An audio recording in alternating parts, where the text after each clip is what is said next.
செவிலில் அறைந்து பாடம் புகட்டக்கூடிய வகையிலே உச்சநீதிமன்றம் இந்த தீர்ப்பை வழங்கியிருக்கிறது.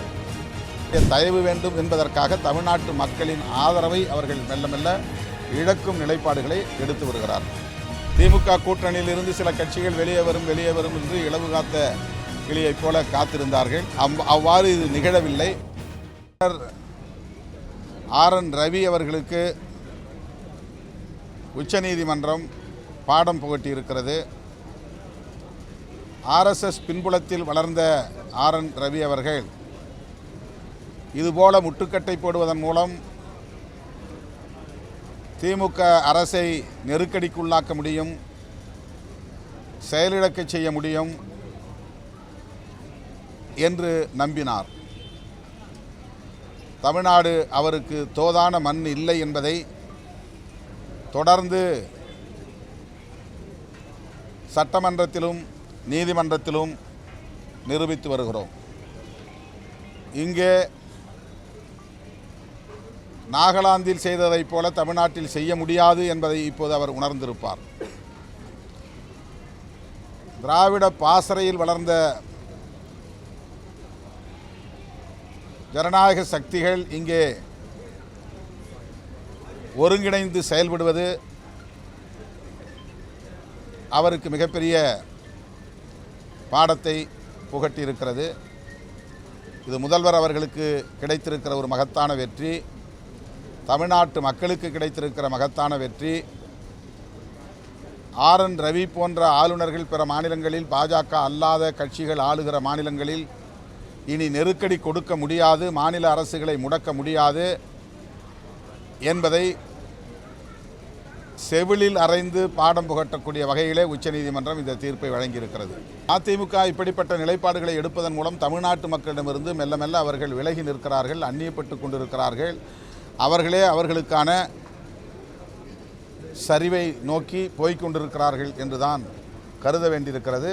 பாஜகவினுடைய தயவு வேண்டும் என்பதற்காக தமிழ்நாட்டு மக்களின் ஆதரவை அவர்கள் மெல்ல மெல்ல இழக்கும் நிலைப்பாடுகளை எடுத்து வருகிறார்கள்.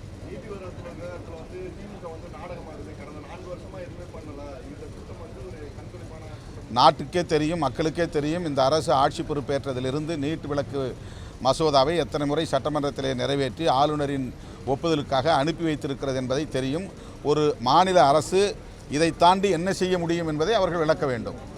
நீட் விலக்கு மசோதாவை சட்டமன்றத்திலே நிறைவேற்றி ஆளுநரின் ஒப்புதலுக்கு அனுப்பியதை தாண்டி வேறு என்ன செய்ய வேண்டும் என்பதை அதிமுக விளக்க வேண்டும். ஒரு முறைக்கு இருமுறை அனுப்பி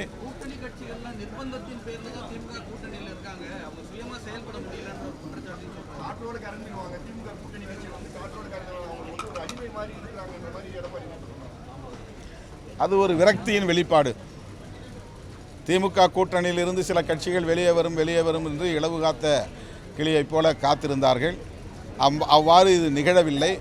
நிகழாததன் விளைவாக, விரக்தியின் விளைவாக இத்தகைய கருத்துக்களை அவர்கள் சொல்லி வருகிறார்கள்.